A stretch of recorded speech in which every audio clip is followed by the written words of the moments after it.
Jen, you're sweating like a Spanish hooker in church. It's hot here. The news is real. The heat waves just keep coming. Yeah, we're entering our 4th heat wave in the 4th week that we have been here. It's just relenting. Wait, so is it 4 distinct heat waves that stop, or is it just one long-ass heat wave? Like, do you get weekends off like the Catholics do with Lent? No, like literally we've kind of gotten weekends off. Like it's gotten better on most of the weekends and then it gets hot again. And so that pattern is repeating. That's had the a couple Catholicism. days. You get to take a break and eat meat on Sundays. Exactly. I get to sin and then it's all cleared. But yeah, so we're back in the punishment phase of dear baby Jesus. And so he is boiling us here in Spain.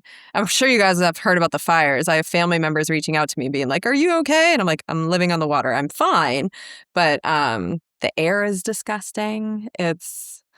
We caught fire right when I got here. Arthur's Seat was on fire for a little bit, and the Cairngorms are on fire.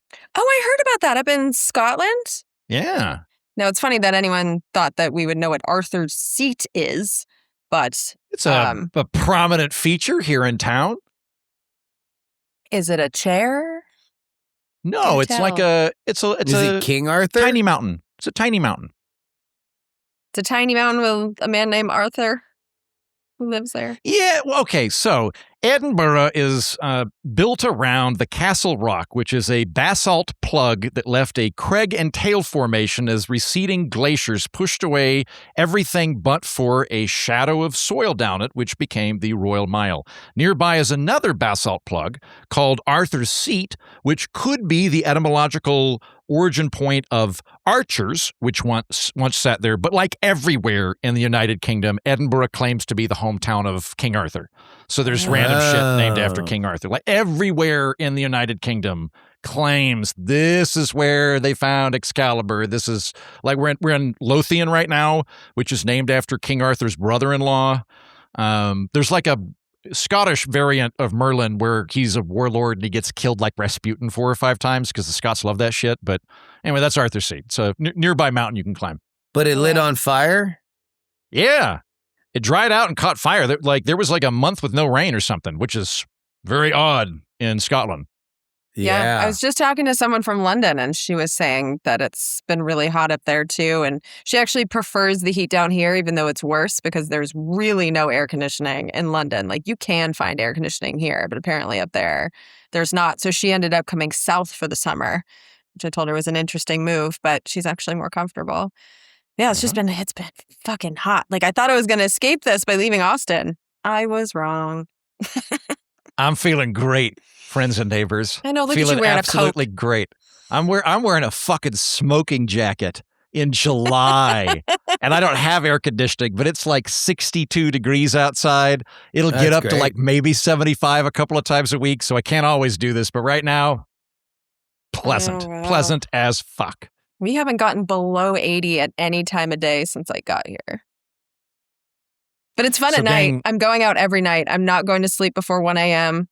So like tonight we're going to end around 9. So that's when I'm going to go for my 1.5 hour long bike ride. Like I'm just doing everything at night along with everyone else in Spain. And I'm honestly liking it. I think I'm a born vampire. I'm a woman of the night. Oh, like you're more into the nocturnal fun? I don't hate it, man. I'm waking up at 11 a.m., but going to bed at 1 in the morning. And this schedule's working for me. It turns out I have no use for mornings. Like 11 a.m.'s fine. Jen, I, for one, think circadian rhythms exist and that there are some people that are morning people and there are some people that aren't morning people. And if you're not a morning person, you were forever working against your genetics. You could do it. But I think I'll tell you this, I'm definitely more alert. Wait, circadian rhythms are genetic? Your inclinations probably genetic in terms of when you're optimal in terms of energy level. So you are born at the point you're born with when you should go to sleep and when you should wake up. I suspect so. I think it changes for some people over time. I don't know that it's a permanent fixture. Well, then it's not genetic. Well, but we change over time. I'm taller than I used to be. You get gray hair. Like I think you could make a compelling argument that there's a pro-social group dynamic that would compel different circadian rhythms to optimize. So like you want somebody Does that work to with be awake. height? Like if you're around a bunch of tall people, do you get taller? No. I don't mean that we modify our circadian rhythms like Menses. What I mean is that if we're a tribe living on the Serengeti up 10 million years ago, Justin wakes up at the crack of dawn to go hunt an elk, and we all love Justin for that. We love that Justin goes elk hunting. Late for me. And crack then, of dawn. What is it? Yeah, earlier Sunday? than that, right? But then around 11 p.m., we all hear a cougar. And Justin's tired. He's been out hunting elk all day. And so two fucking heroes, Cave Woman Jen and Caveman Heaton, stay awake to watch for cougars so that the tribe is not devoured. So it's beneficial that some people are awake at night and some people are awake in the morning. Morning people, I realize you're superior to all of us, but you would have been eaten generations ago. You're the one bringing all this. I'm just asking whether or not circadian rhythms are Calvinistically predetermined. That the moment that your father nuts, like you are now determined that you go to sleep at 1 o'clock and you wake up at 11 o'clock. I don't know. I'm trying to learn. I feel like I've been able to change it.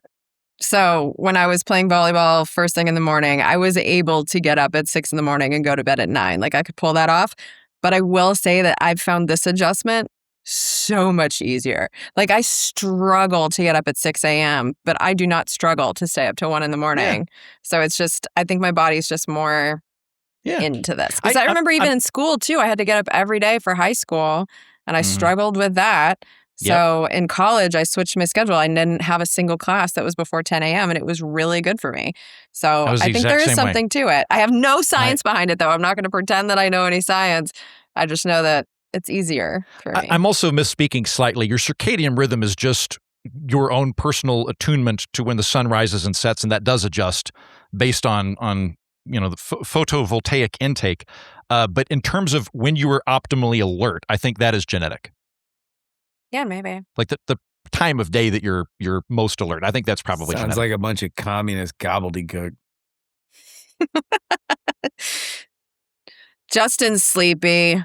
I'm very sleepy. No, speaking, I did not wake up at the crack of 4:30 today because I got sick and I've been evacuating my body and I'm very tired and so don't expect a lot. He broke into Taco Bell and made himself a salad. We told him not to, but he doesn't listen. Me and Taylor Farms. I just went face first into the buffet and I said no thank you to washing the lettuce.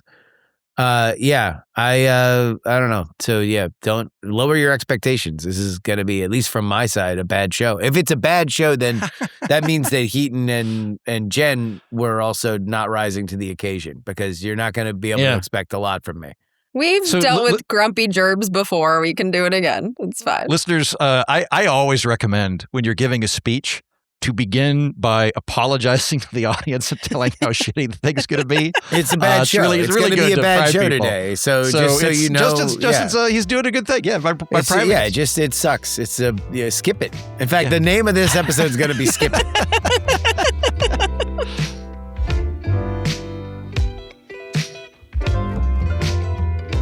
From Austin, Texas, I'm Justin Robert Young from Barcelona, España.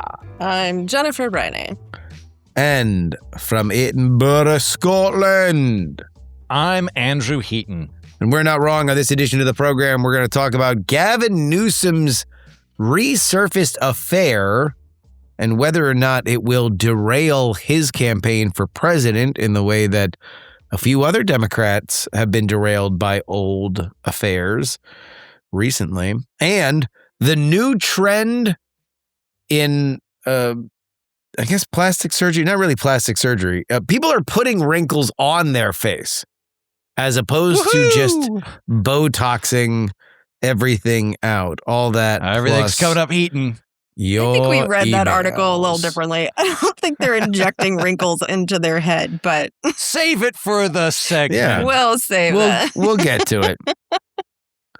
But first, Ruby Rippey, the former San Francisco City Hall aide who had an affair with then Mayor Gavin Newsom while married to his deputy chief of staff, Alex Tork, has published the first full account she's ever had in Vanity Fair this week. Rippey frames the 2005 to 2006 affair inside her alcoholism, addiction, rehab, and recovery. She says it was consensual and that she was not coerced, but adds that workplace power still matters. She made destructive choices, while Newsom, as the boss, had a separate responsibility to hold the boundary. Rippey also challenges Newsom's new memoir. He describes in which he described the relationship as, quote, the briefest of affairs, and writes that he came clean to Torque. Rippey says that she confessed to her husband by email first, and Torque later confronted Newsom without receiving a straight answer. She says Kamala Harris advised her in 2007 to wait before speaking publicly. Jen, Gavin Newsom is running for president. At least we all believe he is. In the last 2 months, we've seen 2 Democratic campaigns derailed by old sexual allegations. Eric Swalwell and Graham Platner. Is Gavin next? So I read the entire piece at your suggestion, and honestly, Justin, I'm glad you did. It was really well written. I really enjoyed it. I thought it was good. Yeah, it was good. very good. Yeah. I teared up at the end. Yeah, I mean, as someone who's also had issues with alcohol, I could see everything she was saying. It just felt really honest to me. You gave Gavin Newsom that hand job back in all right. 2022. All right. I can't remember. There's a lot of overlap. True.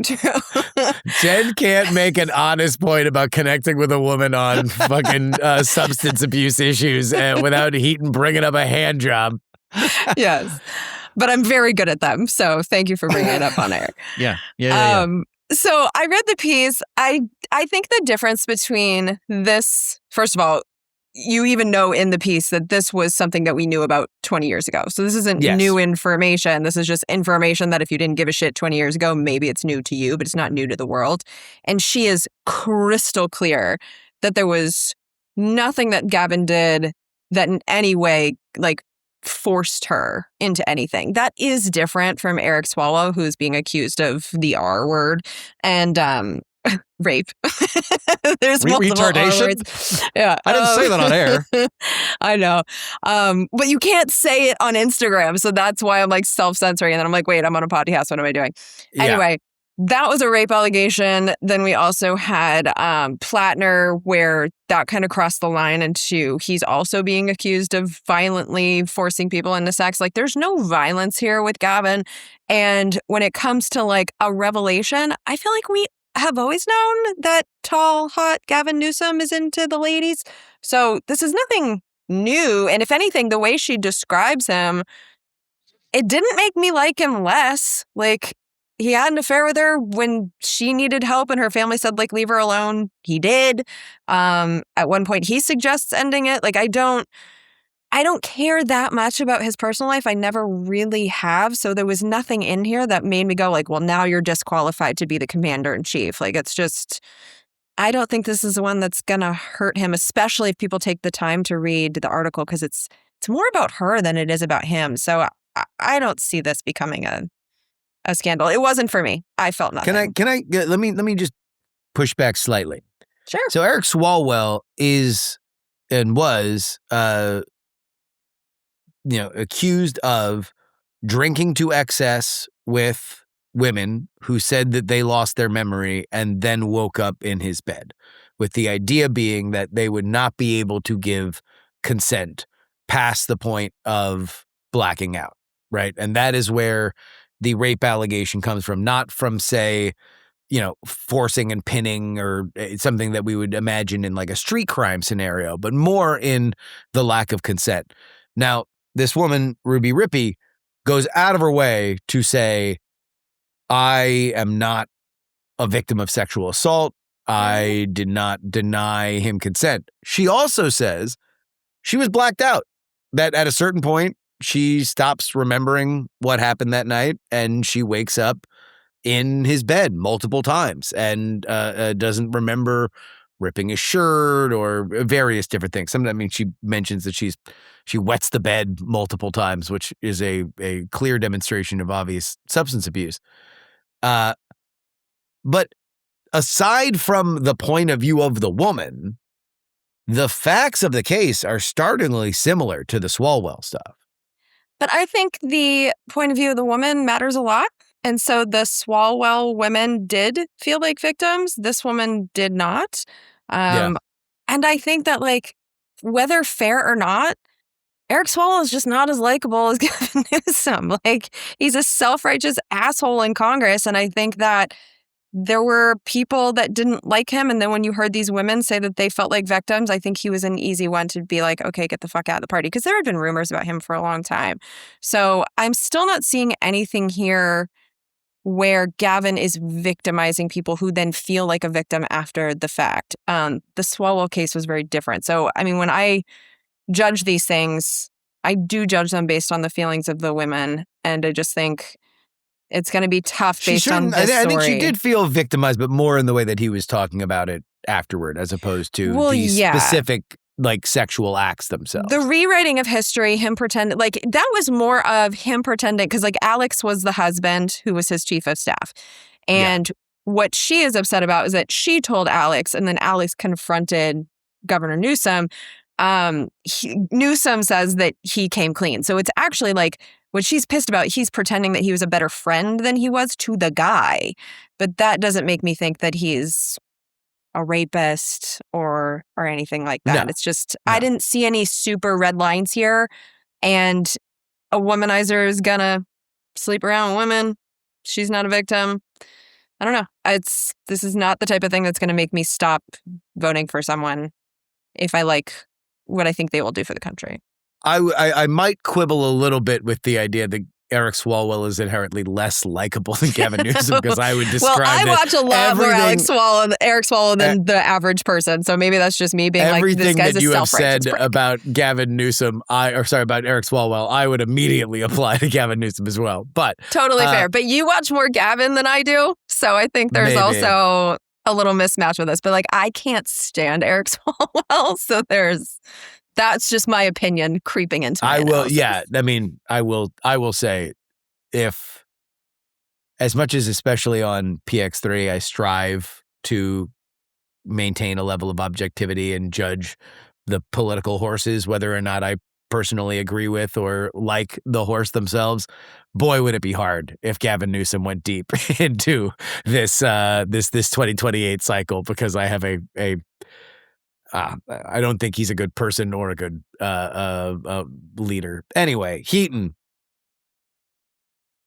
For the record, I hate Eric Swalwell and Gavin Newsom. I think they're both awful, but in distinct ways. Fair. Like, Eric Swalwell pisses me off in a kind of like jock frat boy sort of way, whereas Gavin Newsom pisses me off in a factory-built political Ken doll who absolutely will fuck his campaign manager's wife kind of way. Yeah. So I don't really like either of them. Yeah. That being said, I think that the relevant distinction here, Jen identified, which is, it's not that sexual trysts that were unpalatable are what brought down Swalwell and Graham Platner. Rape allegations are what brought them down. It wasn't that they had affairs, it's that there were allegations of rape. There are no allegations of rape here. To have an allegation of rape would require somebody to make it. Now, we can make that dividing line, and I like that you're bringing that up, Justin, between if there's a blackout going on. I think that the reason that I'm disinclined to do that in this instance is, I think the thing that we're looking for is a deprivation of sexual autonomy. If Eric Swalwell or Graham Platner's trying to get somebody drunk in order to take liberties with them that they would otherwise not have consented to, that represents a deprivation of sexual autonomy. Based on the paper that I read in Vanity from this lady, she doesn't think that, and it sure seems to me like, based on everything I read, she thought, I'm going to fuck that guy, went to a party, got really drunk, fucked that guy, and just never looked at it like this is some bizarre thing that happened to me as a passive object. So I'm happy to go with her interpretation of those events, given that she does not feel that she was deprived of sexual autonomy there. Can I add something to that really quick? As the type of person who's had a lot of blackouts, I think that term is sometimes misunderstood, in that when you're in a blackout, and I've had many, it's not that I don't know what I'm doing. it's that I can't remember the next day. But there are going to be plenty of times where you won't know that I'm in a blackout. I'm behaving like I always will. I'm making my own decisions. And then the next day I'll be like, so where did we go last night? Like, it's a lack of remembering, not a lack of control in the moment. So I just want to make that. I mean, that has been, but like in a post-Me Too world, that has been a line in the sand on denial of sexual consent. But this is where I kind of feel bad for the guys on this, because if I'm behaving completely normal and giving consent and I don't remember the next day, what are you supposed to do with that? Yeah. What are you supposed to do with that? If you get the yes, what do you do? This is where I think the answer is be areas. careful, because it is a gray area, and be careful is good advice in those situations. All that being said, I don't think that this is going to sink Gavin Newsom. It's been 20 years. Gavin Newsom's not a rapist. He's a scumbag. He's absolutely a scumbag. He was fucking his friend's wife. He was having an affair. He doesn't come off good in this piece. He doesn't come off as a rapist, but he definitely comes up as an asshole that will not own up to his own character flaws. Like at one point, Jen, you mentioned he tries to break it off. He phrases it as, we need to stop this. You can't keep doing this to Alex. As if he's just sitting there and she comes in and falls on his penis like a ladder climbing accident. He's an active participant in this. I don't think that him being in a position of power makes it automatically predatory, but he certainly seems to be more sober than her and does have power. So he's an active participant regardless. And even if you don't abide by the sanctity of marriage, I would draw the line for myself in not sleeping with somebody's wife, even if I didn't know him. That's too far for me. I certainly wouldn't sleep with another friend's wife, and he's doing that. So I look at the guy and I'm like, who also works for him, by the way. Yes, he's also his employee. Yeah. I look at that guy and I'm like, that's a guy who would absolutely fuck my wife if he thought my wife was hot and he could get away with it. And I don't trust him at all. Now, that being said. But didn't you feel that before the article with Gavin Newsom?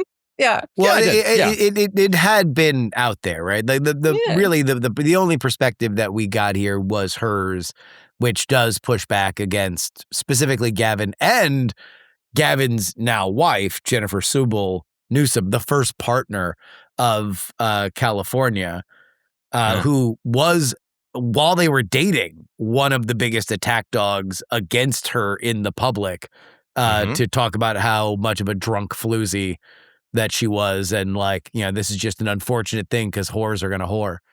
Just in terms of the Gavin Newsom timeline, is this before he was married to Kimberly Guilfoyle or after? It was after. This is after. And this 2006? It was like 20 years ago. Okay, yeah. I think he's a scumbag. That being said, it doesn't necessarily mean he's out. I might even support the guy. I don't know. It depends on what the other options are. I think the strategy he's going to run is the same one that Bill Clinton had back in the day, which is, yes, I'm a scumbag, but you're not voting for Chaplin. You're voting for a guy that gets things done. So do you like my agenda and do you think I'm competent at it? If he were running against J.D. Vance and Graham Platner minus the rape allegations, I would probably support him and then get horribly drunk and black out myself so that I didn't remember voting for him. I think that's what would happen. Wind up fucking him. That's the way it goes. Then I'd probably wind up fucking him. Yeah. But I don't think he's a good guy. I don't like him, but I don't think that the sexual the potency of sexual affairs seems to have declined somewhat. There are rumors that our president fucked a porn star. He might have had an affair himself at some point. Yeah, so it seems that that's no longer a relevant thing for people. I don't know, in the 90s when Clinton was getting in trouble for all of that, I am conflicted in that if your wife can't trust you, I can't trust you. I do think that is axiomatic. I cannot trust you if you will fuck around outside of the person that trusts you most in the world. That being said, if I found out that the pilot's having an affair, I'm not worried about the plane flight. I can divide those things enough. It helps in my case, though, that I don't vote for people because I'm looking for a spirit animal. I vote for people because I want a competent bureaucrat to execute quotidian procedural elements rather than represent me and my soul to the blah, blah, blah, blah, blah, blah. I'm not doing any of that. For those people, it might matter, but I'm not looking for a mascot. I'm looking for a guy with a screwdriver. Well, he's got a screwdriver, Gavin. Yeah. And he ain't afraid to use it. Yeah. What do you think? Do you think he's got good prospects, Justin? No. I think Gavin is somebody that, like many California politicians, think that they're a lot better because they're playing T-ball and they don't realize that the rest of the country is Major League Baseball. You don't have a functional aggressive press in California. You don't have an opposition party. You don't really have to compromise with anybody but your own side. And that's pretty easy when you can pull back their money. So I think you've already seen. And then also Gavin is somebody that the more you spend time with him, the less you tend to like him because I've not spent very much time at all, and I don't like him very much. So I shudder to think what that would turn into. In my opinion, he has kind of dead-eyed sociopathic qualities. I mean, like there's a clip of him talking recently about like how, we all just hate these politicians that are just going to lie right to your face. And it's like, you are, like, you're that guy. You don't have any connection to an inner self. Like everything is sociopathically mirroring things that are outside of you. This is also a fun sleight of hand that politicians love to do. Like, watch politicians, and they love to refer to politicians as some distant external body that, like, you and me, right? Like, we're just regular Joes. I happen to be in Congress for the last 35 years, but deep down, I'm a fisherman who loves football and organized religion. The politicians are awful, aren't they? They're the worst. My God. Yeah. In reading this, I certainly had all of my priors confirm that Gavin Newsom's a terrible person. Like, I think that he is, he runs over lines that I think are kind of questionable. Because it's not even like it's a Bill Clinton pussy hound kind of way. Like, Bill Clinton found random women. Like, Bill Clinton would, like, find chicks at, like, a bar and then have the state troopers drive them into the governor's mansion and then bang them out and then send them on their way. Like, he was a volume shooter. Monica Lewinsky was his intern. Yes, and we went to an intern because an intern was the only person that was around him in the White House at the time. Like, Jen, interns are disposable people. We have had 3, and we've killed 3. On this program. You've never even heard who they were. I think the guy's name was Skippy, and he's dead. I actually see a lot of parallels with Clinton and Gavin, actually. Also, Clinton had rape allegations, and those went back a long way. Juanita Broderick and he has the other. A rape Clinton's allegation. Worse. Yeah. Well, Juanita Broderick has not changed her story once at all, and she has repeated that exact same story over and over and over again. Yeah, I guess I think Bill Clinton's an actual, like, as far as the political animal things go, like, he might be sociopathic, but he's very, very good at connecting with people.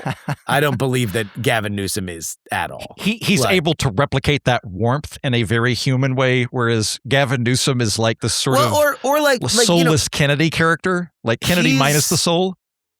Don't make me be the one that defends Gavin Newsom, you guys. Because I kind of have to. He's on I'm with Justin. He strikes me as a dead-eyed sociopath. I might still support him over worse options. I just think he's horrible as a person. But he's been doing these podcasts. He has his own. He's going on others.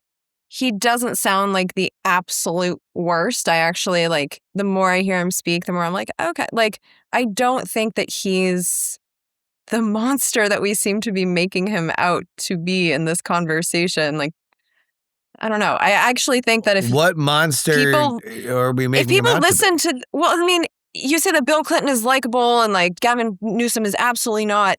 I don't think that that's factual. I think that people do like Gavin Newsom. I think they're listening to his podcast. They're having him as a guest on their podcast. Those interviews are going, well, yeah, David Pakman had him on, or no, Gavin had David on the other day. It was an interesting conversation. And Gavin was asking David questions about what David thought the Democratic Party should have to do. Like, they're having an interesting conversation. So I think if you really don't like Gavin Newsom, which I hear you both don't, obviously, don't underestimate him because he is trying to be more engaging with people in a more authentic way, and I think it could land. I don't. Maybe. No, I think he's gonna implode. Now, maybe I'm wrong, but I don't think he's got the I think he's a lot like Kamala. Like in fact, I think Kamala's a better politician than Gavin Newsom. I think Kamala has fucking way, dude. 100%. She wouldn't even talk to anyone without having the questions ahead of time. Like, she was so canned. That's why she lost the election. She wouldn't even go on Rogan. Like, she's a coward. I don't think Gavin's a coward. Oh, I mean, I think that Gavin certainly has put his face in more buzzsaws. You're right about that. He is less afraid to be in situations that might go wrong. I think Kamala is probably more careful. I think that people have warmer feelings about Kamala Harris than they have about Gavin Newsom.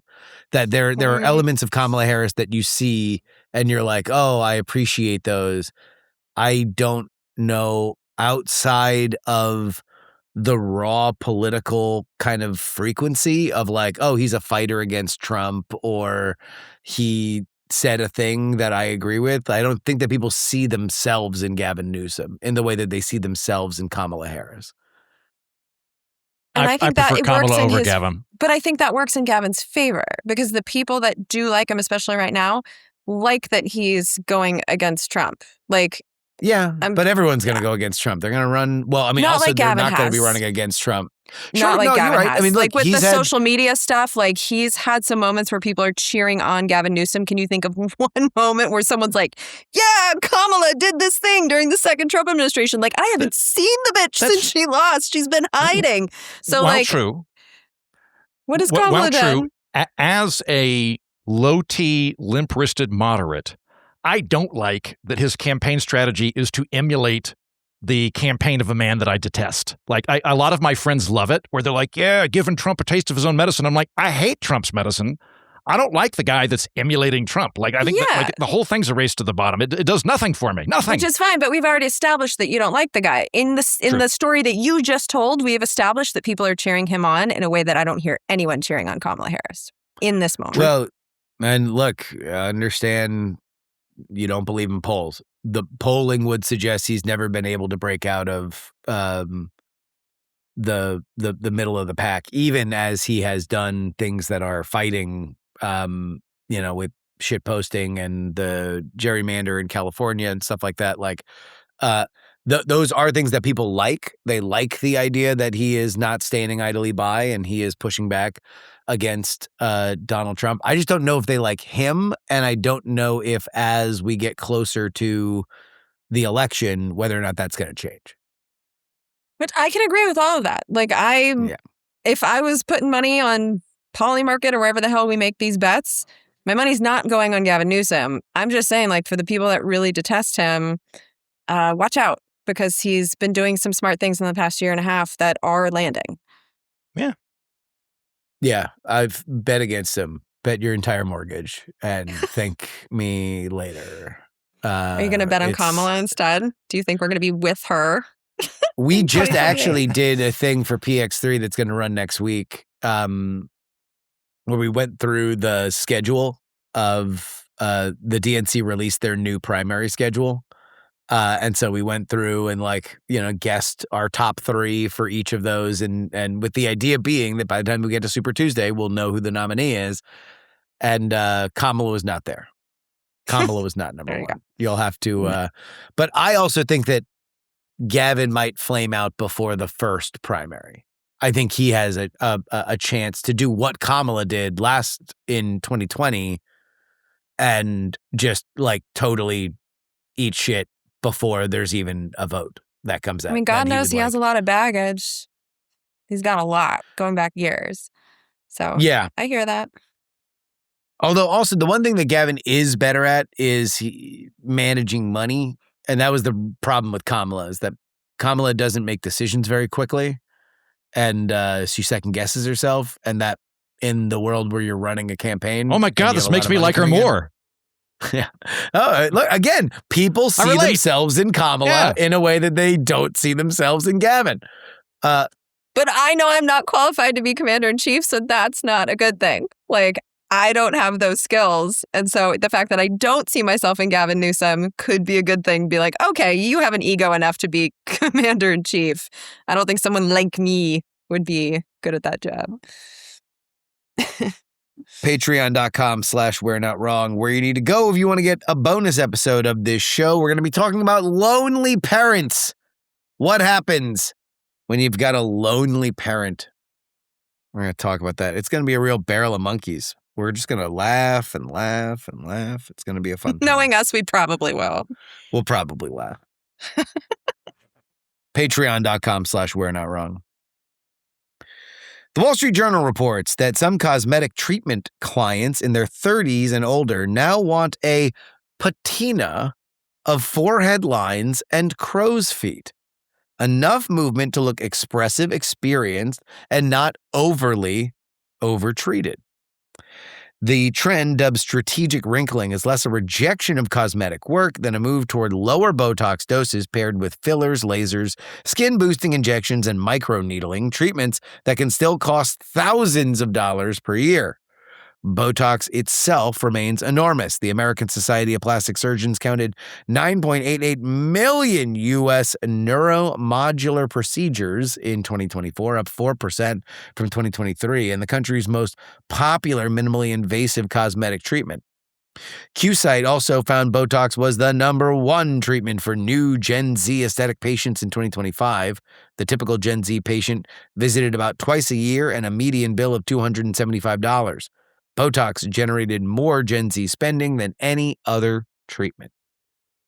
Well, friends, of course, we are all clearly teenagers with smooth, poreless skin reminiscent of a pebble on a riverbed. But for all the lizards in the audience listening, are strategic wrinkles a healthier acceptance of aging or just a more sophisticated and expensive way to look like you haven't had work done? Heaton. When you sent me this story, I thought maybe America's finally come to its senses that the height of sexiness is a middle-aged discount Dick Van Dyke, and my moment has come. But then I read the article, and that is not my interpretation. I think that what is going on is not that people are wanting or liking wrinkles in any kind of embracing age type thing. I think that they are conceding some wrinkles in order to not look like a plastic-faced cat. That it is better to have a little bit of aging and look normal than look like Matt Gaetz right after he had 2 pounds of Botox pumped into his forehead so he looked like a monster. People just don't want to look like monsters, which I think is fine. I think we've gotten way more sophisticated about this over the last 20, 30 years, because it used to be that it was very apparent when people were getting work done, and now they're kind of they're modulating it, which I think is a smart move, and I think that's what people are doing. If I see this rookie mistake with guys, by the way, they'll go gray in their beard. Yeah, guys, listening to this, I'm aware that my target demo is men shaped like bathtubs that were prepping for a while and are now into homebrew. So speaking to my target demo, a lot of us fellas will start getting gray in our beard. The cargo and go get shorts just for demo. Men. The cargo shorts demo. We'll start getting gray in the beard, and we'll go to Walmart, get some Just for Men, and put it in, but it'll be too dark because we're being aspirational and we will look like a conquistador. But you don't want to look like a conquistador unless you are in Spain with gin. So, fellas, if you do this route, which, by the way, I applaud, there's nothing wrong with it, get it lighter than your actual hair color, and it will look a little different. You want to get really sneaky. Put some Vaseline on your temples, the hair there, so that you maintain a little bit of gray. It'll throw everybody off. But when it looks monochromatic, it looks too artificial and weird. You don't want to have that. I think that's what's going on. I think people don't want to look, they don't want to look plastic or inhuman or cause an uncanny valley effect. And they would rather look a little bit younger, but not uncanny valley, than uncanny valley, but plastic young. Jen? I agree with that. I think there's been a bit of a Botox backlash because of the women that were beautiful and Botox themselves into being unrecognizable. I pick on her a lot because she's the person I think of whenever we talk about this, but like Meg Ryan, she was the cutest, most beautiful person in the 1990s. And if you see a picture of her now, she looks completely different. Courtney Cox has also done quite a number to her face. And I think because we've seen these shocking examples of people freezing their foreheads so much that they can't express emotion anymore, especially actresses, I think there is a rethinking of the amount of youth that looks okay for someone in their 40s or their 50s, because like we know how old you are, so it's like you're not fooling anyone. And so I think what people are attempting to do is to fool people by leaving some of the wrinkles but getting rid of the ones that like really bug them. And there's no problem with any of it. I'm not against fixing your face. In fact, Rosie O'Donnell did an interview about her face, and she had like really saggy, like she basically had resting bitch face. And so she had a facelift from her chin to her nose. And if you watch her speak now, she just looks happier. She also left the United States and like is not interacting with Trump anymore. So maybe she is happier. I was going to say, I whenever Rosie O'Donnell crosses my path, happy would not be the immediate word that I would say. She usually seems shaking and trembling in anger. No, she was saying that a lot of that she found out when she moved to Ireland. People were asking her why she's always upset. And she's like, this is just my face.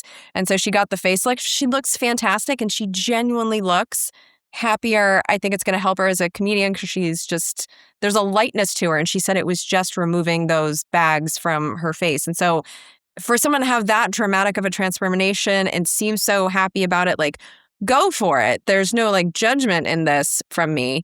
But I do think that it's like I was told when I was younger, and I think this is some of the best advice I've ever gotten, that the best makeup is the kind that looks like you're not wearing it. And I think this is kind of along that lines, to be like, I did get work done, but like it's so subtle you can't tell. I think that's the goal. And if I were to get it, because like, let's be real, I'm getting older and I'm on camera. That's what I would aim for too. I wouldn't try and freeze my entire face. Have you had Botox injections? No, not once. Or lip fillers or any of those? Not a damn thing. The only cosmetic surgeries I'm having is cutting out cancers. Other than that, no, nothing. This is still... But I will say that I'm spending a lot of money in high quality serums and lotions and vitamin C and retinol and like all that shit. So I'm trying to do prevention as opposed to freezing my face. So it's not like I'm above any of that. Like I definitely participate, but I don't do it surgically, at least not right now. Heaton, have you ever had Botox? No, I've thought about it, and I probably will. This is something I'm insecure about. I have always come off much older than I am. I think in retrospect, now I know that a lot of it's because I've sounded just like this since I was 16 years old, and it doesn't help that I have a long, painfully British horse face, which just makes you look older. But a lot of it's the way I carry myself. I sound more confident and articulate than a lot of other people. And if you can imagine somebody sounding however confident and articulate you think I am, imagine that at 16 compared to my peers. I was routinely mistaken as an adult. Like one time in high school, I went to a Orthodox youth thing. I was Orthodox. And the priest came over and was like, Andrew, only high school students can be here. I was like, right. And he's like, you can't be in college. And I was like, yep. And it was, oh, you think I'm in, like the priest thought I was, like when I was in Tulsa, remember that episode? Right before I left, I was hanging out with a couple of friends and we were lamenting about online dating. And the woman that I was with went, well, what is the age range that you've put there? At the time I was 37. And I went like, I don't know, 28 to 40. And she went, well, that's your problem. You need to be dating women your age, because she thought I was fucking 50. By the way, I do not think that she would have handled that as gracefully as I did if the situation... So this is something that I'm actually pretty insecure about. I've been insecure about this for a while. I don't want to continue looking older than everybody. I hope my peers catch up. I was really sad when Jen quit drinking because it means that she's going to fall apart slower than she already was. And I was kind of hoping she'd surpass me, but now she fucking won't. And Justin has his glorious Mediterranean skin, so he's going to look that way till he's 90. So yeah, I would absolutely... That's not what you called it in Vegas. What did you call him? I used an Italian ethnic slur. I don't know what the rules are, so I'm not going to... I'm not going to say it on air, but I definitely uttered an Italian ethnic slur. And then had to explain it to Billy Binion, who, a pure soul that he was, didn't understand the archaic Italian ethnic slurs that used to so freely pass the mouths of wasps throughout America. Yeah. So I would and probably will. I've not done it in the meantime, in that I am on camera a lot, and I think that particularly doing comedy, which is what I do, it's very important that I be expressive. And I would presently rather have my expressive Craigslist Hugh Grant stretch face than I would stall the aging somewhat in exchange to lose that expressional articulation. But at some point I probably will, and I'd do it about like Jen said. I'd make it light in order to mitigate it. But I don't think I'm quite there yet, but maybe in like 5 years I might do. Yeah, you're not there. You're very handsome, Andrew. You need to be nicer to yourself. Much. Thank you. I've told you this so many times. My hair's receded by a whole finger. This scares the shit out of me. I might go to Turkey. Let's go to Turkey. That'd be fun. Okay, cool. Justin? Justin, you want to come with Jen and I to Turkey so they can take little bits of hair out of my side and put it on my forehead? Oh, wait, no, I don't want it. I don't need it. You don't need it. You got glorious hair. You got glorious hair. Yeah. No, I'd make everybody feel jealous. I'm sitting around with these fucking cue balls waiting in the waiting room, trying to give you moral support. It'd just be mean. No, I don't think. Well, number one, Heaton, I don't care whether or not your forehead was scarred like a 1980s Dusty Rhodes. You are tall and funny, and those are the two things that will always give you an advantage over people. I don't know. I wonder about this just to kind of move things forward. You know, we're looking at a lot of medical advancements that are kind of on the horizon here, and they're going to come pretty fast and furious, and they're probably going to come to the world of like elective and cosmetic surgery before they go through the process to, do things like cure cancer, just because that's a longer process than an elective surgery where you can put some genetically engineered peptide in your temple and something will happen. But I do wonder about that. I wonder about, where Botox is still, even in its more sophisticated application that we're talking about now, a pretty kind of archaic method to make you look because it's younger. Basically facial paralysis, right? Like you're paralyzing your face so that it doesn't crack. Yeah, it like freezes your face. And there's dangers to it too.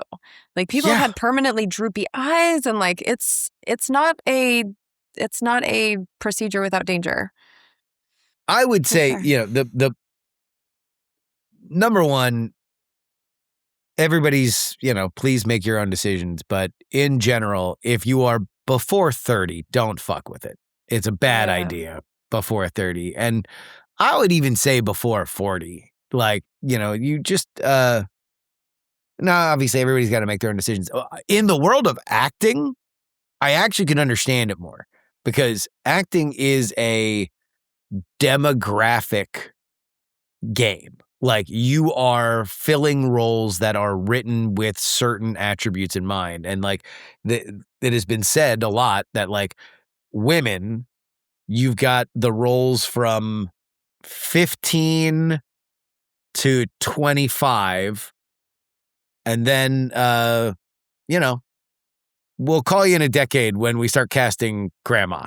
But pretty much like young teen and young mom goes to about 25. And then past that, there's like this gap where women don't get the same kind of role. So I understand, especially for actresses, that if they're trying to cling in every possible way to looking like they would be in that demo where the financial incentive and the ego incentive is like, I get it. And I get it for dudes too, because there's a little bit more of a wiggle room where older men are, cast more than older women. Like men age 30 to 40 are cast more than women age 30 to 40.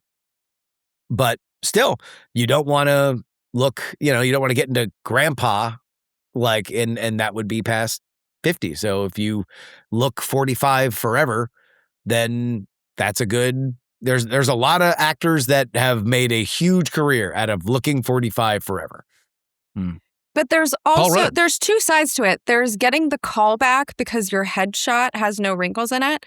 But then when you go in to actually do the performance and your forehead doesn't move and you can't really express emotions with your face, that's a problem with getting there are the some horror stories. Like, did either of you guys watch either Stranger Things or The Boys? No. I saw the first 2 seasons of Stranger Things. I think I saw all but the last season of The Boys. So the 2 female leads of those respective shows, 11 on Stranger Things and the woman who played Starlight on The Boys. The blonde gal.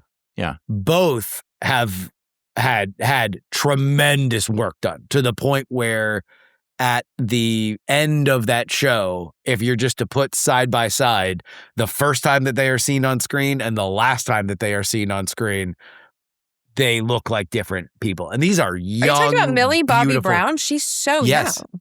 Yes. Look at like the work that she's had done is significant to the point where you can notice, and it's drawn a lot of like conversation about it. And that's sad. I mean, Hollywood's a weird world. Like it is, there's going to be more people telling her to do it than telling her not to do it. Yeah, that's true. I think we can trust people in Hollywood to make good decisions regarding young girls. Well, no. But there are the women that have chosen not to do it that are now speaking out. Like Sarah Jessica Parker is one of them. She's been able to maintain her career deep into, I think she's now in her 60s.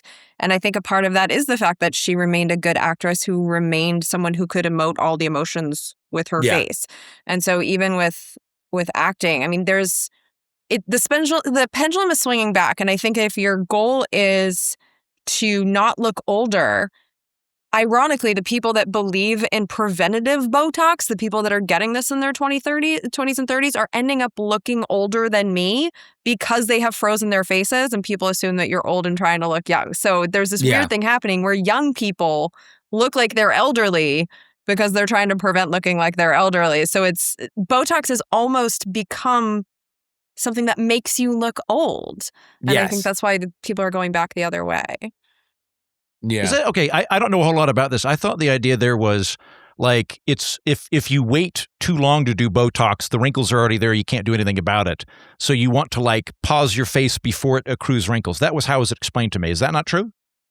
Oh, I think preventative Botox is bullshit. And so I cannot explain it to you. I think it's crazy, quite frankly. a couple of things. One of the things I'm fascinated by is like everybody in their 50s 50 years ago looked way older than people in their 50s, at least in Hollywood. Like you look at like I don't know, Cary Grant at age 30, he looks like he's 50. God. Like he's a handsome 50, but he looks like, I think because they all dress like me, which makes you look older, but also they didn't have sunblock yet. So like if you were a guy that actually was a cowboy for 4 years, like you would leather up and age 20 years. Like anybody that was a professional baseball player, they looked like they were 45 by the time that they were 28. And so like I think the aging process has been much more graceful for baby boomers on down than in preceding generations. No, I mean like it's like what I look like now at the age of 43 would have been the expectation of what I would look like at 33. Like, I think that there is like, if you look at what 40-year-olds look like when I was growing up, it was a totally different world. Like they just like the Golden Girls. Yeah, well, that's the funniest thing. I can't remember what it is, but like the women on the Golden Girls are supposed to be like, like 52. Yeah. And it's like, well, your life is over, you old bitches. Why don't you go get into some hijinks? Well, all their husbands were dead, so it was actually worse for the guys, where it's like all your husband, you're going to be widows by the time you're 52. They just expired from their hearts exploded like tomatoes at 54. Yeah, Dorothy's mom is like still alive and living with her because they're that young. Yeah, it was wild. Before we slink off, I like that we have largely taken the perspective of being pragmatic with this, which is, I think, the right place to be. I don't think we should be demonizing people for wanting to feel confident and look good. I think that's fine. I also don't think we should turn it into a binary of you have to maintain purity and you're somehow vain if you do anything versus like do it to the nth degree. I think it's fine if you want to look good and it's fine if you want to feel confident. But be pragmatic about it because you're kind of optimizing for that. And I have a lot of sympathy and latitude for more than just actors. I think that I feel like our culture kind of broadcasts to women through advertising and everything else this kind of relentless, you're lovable insofar as you're fuckable message. Yeah. And it's very sad, but I understand why that would make a lot of deep insecurity in people and why they might make unpragmatic decisions to try to fend off aging. Like it's sad, but I get it. I mean, I'm going to stand up for advertising here. I don't care how many Neutrogena ads a woman sees throughout her lives. It's not going to scar them nearly as much as just hanging out with other women. Like that is by far the torture chamber of not enough, need more. That is the echo chamber that actually warps minds. In the same way that there's a corollary on the side with guys, but it's with like really bad decision making. Like guys left alone will make the worst decision possible. Women left alone will try to optimize for bizarre reasons and lead each other astray, almost as if they're scoring points. I like this. So capitalism's good and women are suspect? This seems this is an easier universe for me to live in. No, yeah. I mean, capitalism is good and humans are bizarre tribal animals. And we like to externalize problems that are otherwise just hard-coded into us. I mean, maybe it's just my experience, but I also find that to not be as true because I feel like it's the women, maybe it's the wonderful ones that I've chosen to have in my life, but like, they're the ones that lift me up and make me feel like I don't need Botox and I'm fine without makeup. And they're the ones giving me the courage to like be less self-conscious and do video podcasts. You guys know how reticent I was to do this. It was a lot of the women that talked me into it. So I'm also hoping that us millennials and younger are being more supportive of each other because that's what I feel in my life. Like, I don't feel like it's other women that are pushing me to do that. It's the exact opposite. And I don't want to, I mean, obviously I painted with a broad brush there. I know what you mean. Women can be horrible to each other. You're not wrong. But in my experience, it's the name of this maybe show. I've just chosen wisely, but that's not happening to me. So I just want to put that out there. I think it is a sign of a life well lived that you have selected good counsel in your life that is giving you good advice. I think we all want to look good. We all want to look in the mirror and smile. We all want to have when we first were looking for a house in Austin and I was looking at all these different neighborhoods, part of the thing that I liked about the neighborhood that we're in right now is I just like the way it looks aesthetically. I just smile when I come into the neighborhood and I'm very much of the belief that is a cumulative effect. If you're coming into something and you are smiling every time that you see it, that just adds on. You stack those wins in a way that you don't even realize, but it makes other things possible when you have that level of confidence. And nothing gives you that in the way that being comfortable in your own body and being happy about your own body does. Now, it doesn't solve everything. There's a reason why some of the most fucked up things that you'll ever read in your entire life are on like bodybuilding forums where people are like at the apex of what a human can look like. And it takes tremendous discipline and tremendous work ethic. But when you do all that and it still doesn't solve your life, there's like an anger to it. And so that's another element of human nature, that solutions aren't everything that we think that they might be. But I do get the drive. I get the drive to say, I don't like this. I would like to like this more. It would make my life better if I smiled. Yeah. It was funny. When I'm over here, Justin, the Scots have what I call resting Brit face. So like all particularly old Scottish guys all sit with their arms folded. Yeah. And they look at strangers the way I look at Mormon missionaries when they're coming up to ask me if I want to go to church with them, and they look like either they recently got out of prison or they're Lex Luthor. Like there's this incredible dour scowl thing they do. And you puncture through, they're great. They're really gooey on the inside, but man, is there a certain frost there on the external layer. We're Not Wrong Pod at gmail.com. That's where you need to go if you want to write into this show. Darlene Graham running for Senate was our topic last week. There's also a libertarian on the ballot, writes, just wanted to chime in about the South Carolina Senate seat. Darlene won't only have to face Dr. Andrews in November. There's also a libertarian candidate on the ballot, Dr. Casey Whitner, to which I say, who gives a fuck? And then I continue reading, who I happen to know is a listener of yours. Shit. Fuck. I'm sorry, Casey. I'm sorry. Just force a habit. And I love you, Casey. And thank you for... And good luck. And good luck. And good luck. I hope you win. In all seriousness, I always... Libertarian candidates, I appreciate your moxie, and I never doubt your commitment to your principles, which is something that I cannot say about many politicians. However, I need you guys to read a little bit more tactics and strategy. Just a little bit of theory of the case. If I were to overperform, let's do a little Bene Gesserit shit. Let's measure our plans in centuries. Let's see if we can tack 5 to 10 percentage points over where you were before.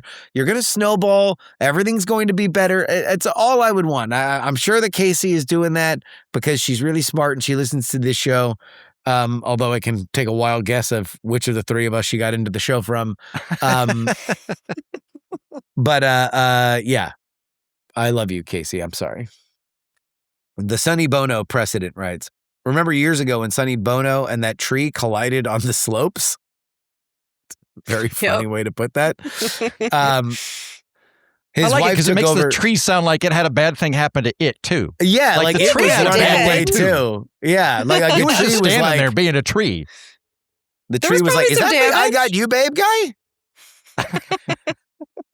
guy?" His wife took his place in the house. She had no experience in government either. I hope Darlene is nothing like her father or brother. Yeah, I thought that was weird, but his wife took over. But I agree. In politics, who was Lindsey Graham's dad? I don't. He died or early. Or is she using that because I know Lindsey adopted her. Yeah. You know what? For some reason, I thought this was the Cheney family in my mind. Like they merged together. I don't know who the father was. Yeah, but if she's using father and brother kind of interchangeably as if the brother was also the father, that would make sense. But I don't know anything about Lindsey Graham's actual father. Okay. Yeah. He had his DC funeral yesterday, Lindsey Graham. Oh my God, I saw that. There was a moment that Trump walked by his casket and knocked on the casket twice, which went viral. And my favorite meme of it is me when I walk by a gigantic bag of cement at Home Depot. just go ahead and pat it twice. I saw that Trump went up there and said that there was never a war that Lindsey didn't like. And then Hannity got up and was like, some people thought he was a warmonger. That's not true. And it's like, well, ask the guy that talked just before you. Well, there was a line in the eulogy that was given to Trump, which apparently I have Trump haters in my life that were like texting me like that was actually a really, a fitting tribute. And he actually gave a good speech, which they do not text me saying that ever. But one of the lines was, there was nobody, Republican or Democrat, that didn't like Lindsey Graham, and Trump was like, well, that's not true. I have to veer a little bit, but he had some ex-boyfriends that, yeah. Mm-hmm. We also talked about whether or not soccer has finally landed in the United States. The World Cup made me an MLS fan, right? I can't believe I'm saying this, but I 100% agree with Justin. Soccer is here to stay.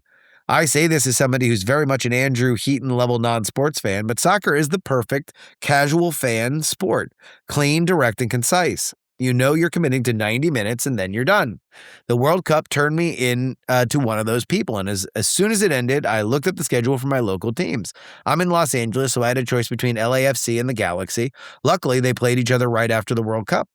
I watched the game and immediately decided that LAFC was my team. Because of the World Cup, MLS gained a new fan in the last month, and it was me. Well, I'm glad there's one. Yeah, hey, I'm for the record, I'm not preaching against soccer. I think I have some kind of weird gene that doesn't allow me to like sports. I wish I did. Don't be like me. Enjoy soccer.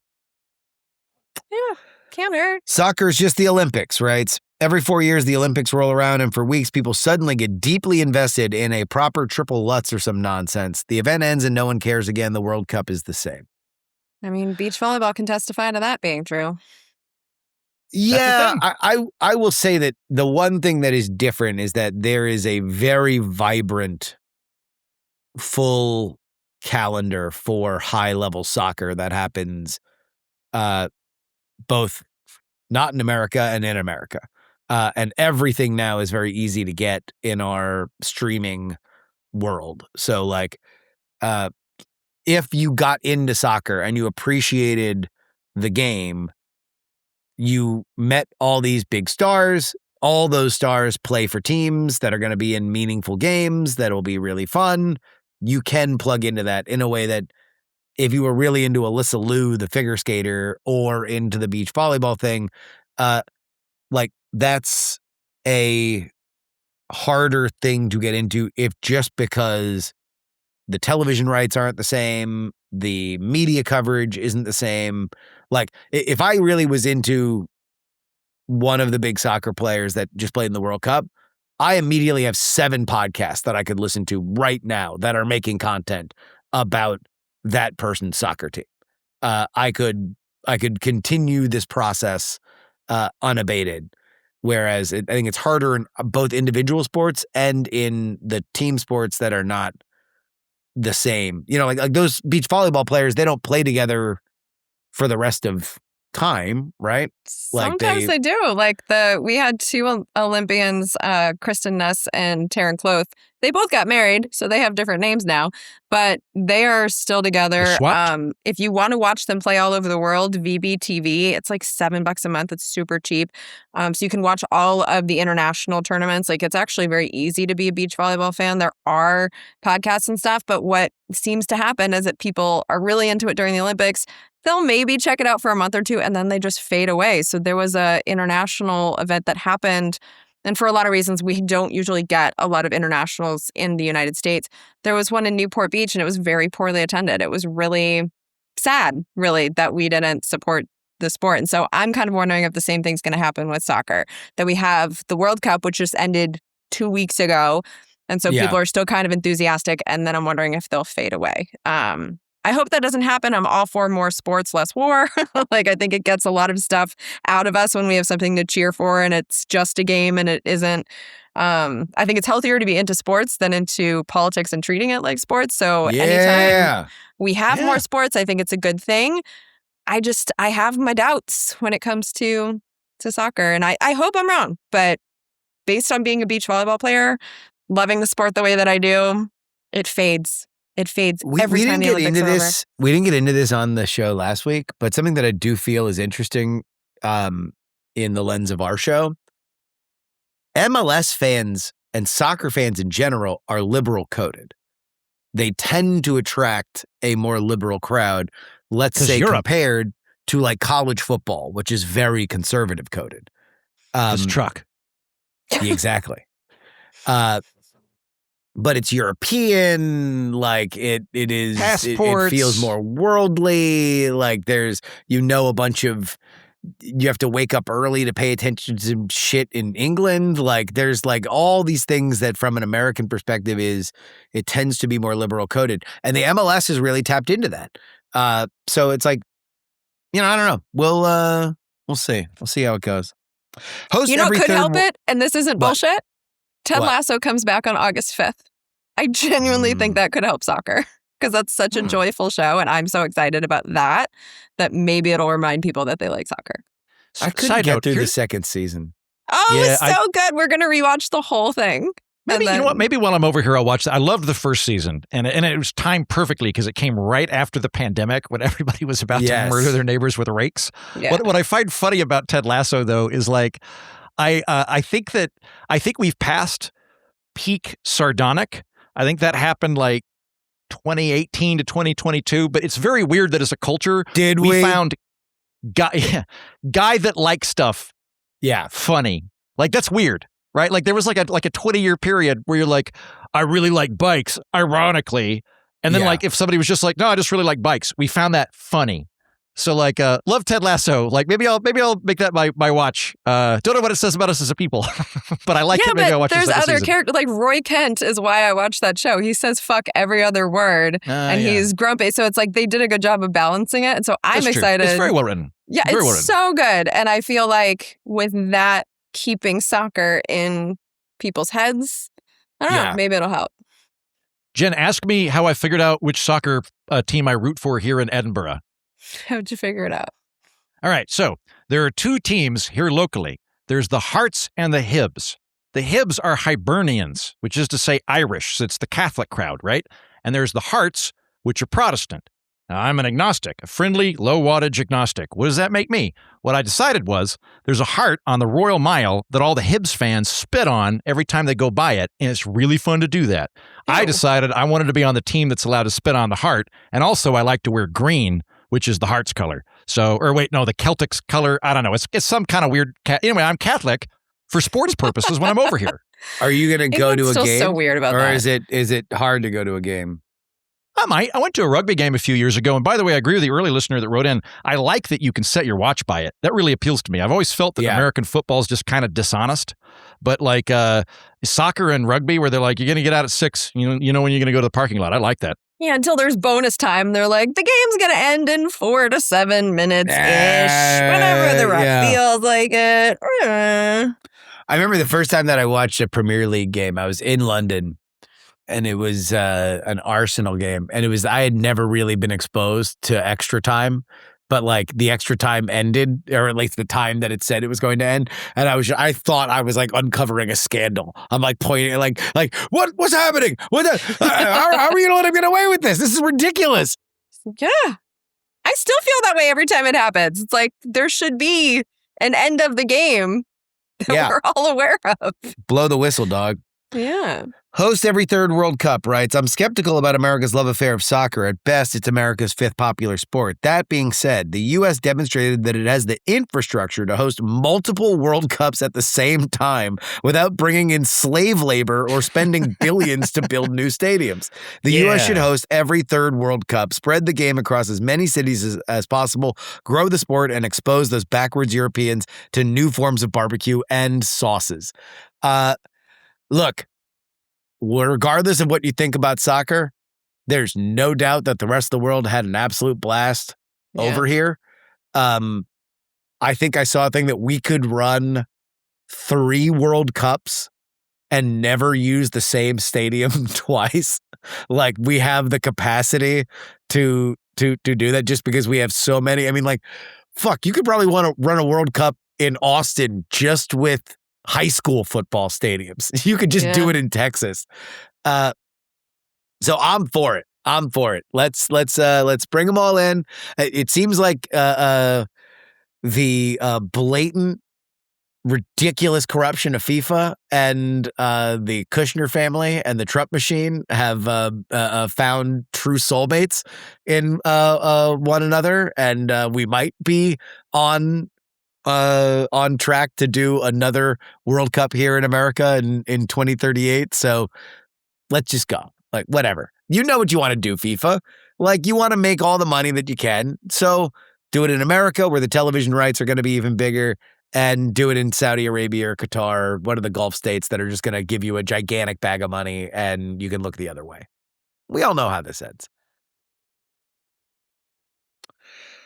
America doesn't have to care. China, India, Pakistan, and Indonesia don't care about soccer. It's fine that the U.S. doesn't. We really don't have to do this every time. Are they cricket countries? What do they do? Probably. Yeah. This is what, on one hand, I'm like, fuck soccer because I'm a red-blooded American and I'm really excited for fantasy football. But then the thing that actually gets my dander up is this argument of like, hey, we don't have to be good at everything. You know, sometimes America can not be good at a thing. And I'm like, the fuck you just say? Like, no, conscript every child. Conscript every child in slave labor and fucking make them good at soccer. Like, we will ruin, like you fucking will rue the day that you said that America can't be good at everything. Snap to Reality writes, soccer will not take off in the States until they make a Drive to Survive style documentary called The Real Fuckboys of Madrid. It's a good idea. I got into it because of a documentary on HBO. It wasn't even that interesting, but it was just kind of going over the 2 years before this World Cup and how they picked the teams and like the drama with the coaches, whatever. And just knowing their names helped me give more of a shit. But I would like to see the more behind the scenes type stuff. Like I love those type of reality shows when you get to learn more about the players and their personal lives. Oh, yeah. They're fun.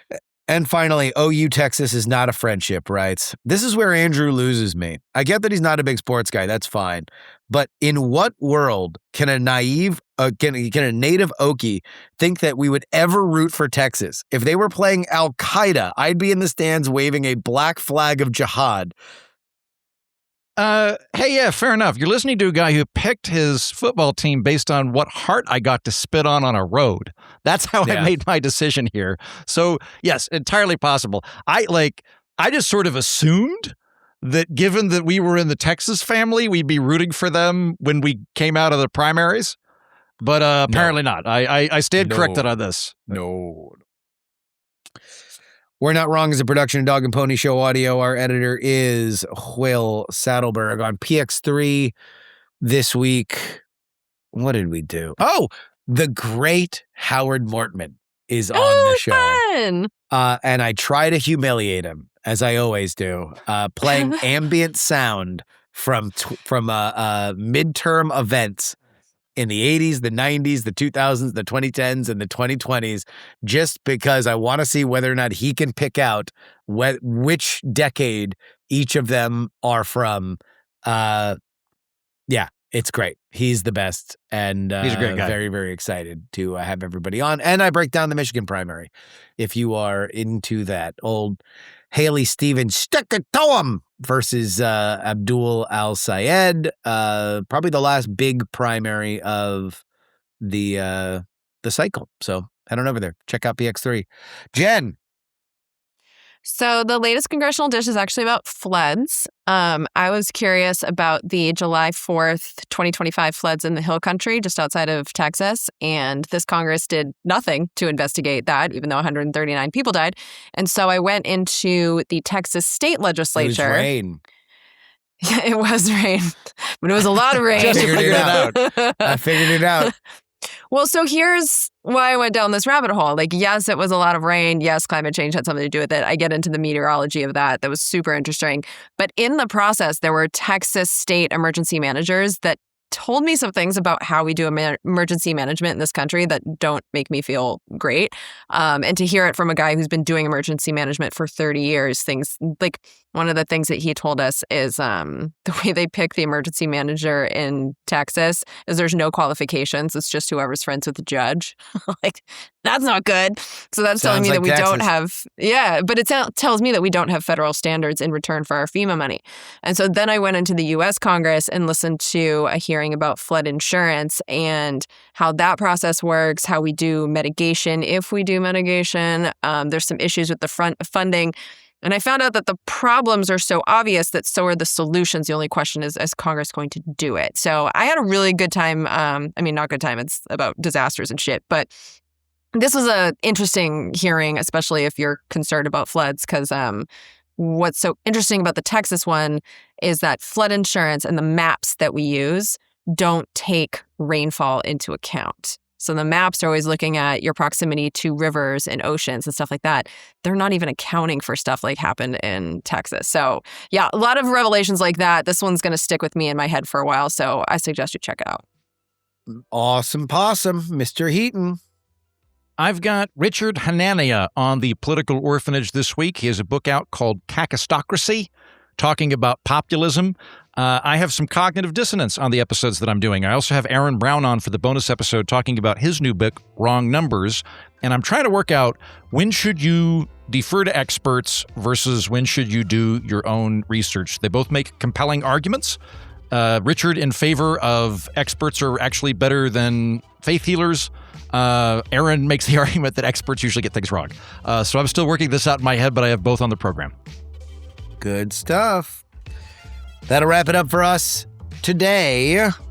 For Andrew Heaton and Jen Briney, I'm Justin Robert Young saying that we're not wrong. Gavin Newsom's level of impulse control and discretion is. It was guinea skin. I said guinea skin. Oh my God. Also wrong.